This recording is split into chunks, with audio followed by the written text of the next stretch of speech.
अंजली दमानिया यांनी केलेल्या आरोपांवर पंकजा मुंडेंनी सुद्धा प्रतिक्रिया दिल्याचं समोर आलं। अंजली दमानियांना कुणी धमकी देत असेल तर ते माझे कार्यकर्ते कसे असतील असा सवाल पंकजा मुंडे यांनी उपस्थित केलाय। तर अंजली दमानिया यांनी आमच्याशी देखील बोलायला हवंय असं सुद्धा पंकजा मुंडे म्हणतात। मी मध्य प्रदेशची प्रभारी आहे, साधी आमदार नाही, साधी जिल्हा परिषद सदस्य नाही, तर मी याच्यामध्ये काय उत्तर देऊ? कोण अधिकारी कोणाचे आहेत, कोण अधिकारी कुठून आलेत, हे मी आणलेत का? तेव्हाच्या मुख्यमंत्र्यांनी, तेव्हाच्या उपमुख्यमंत्र्यांनी, तेव्हाच्या पालकमंत्र्यांनी, तेव्हाच्या यंत्रणेने ते आणलेत। आता ते स्वतःही म्हणतात की आम्हाला ह्याच्यात शोध लागला पाहिजे, तपास लागला पाहिजे, योग्य माणसाला शिक्षा झाली पाहिजे।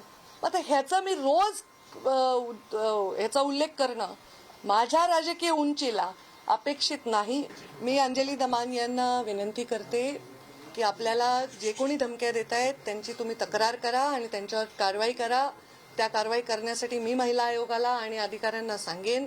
ते माझे कार्यकर्ते असं लेबल करण्याचं काही कारण नाही, कारण असं म्हणणं माझ्यावर अन्याय आहे, कारण मी काही त्यांच्या कुठल्याही विषयामध्ये ह्या सगळ्या विषयात माझा दुरान्वयही कुठलाही संबंध येत नाही। त्यांचं असं म्हणणं आहे की मी कोणाचं नाव घ्यावं, मी याच्यावर बोलावं, ह्याच्यावर मी ऑलरेडी उत्तर दिलेलं आहे। त्यामुळे त्यांनी जर असं कोणी त्यांना बोलत असेल तर ते चुकीचं आहे।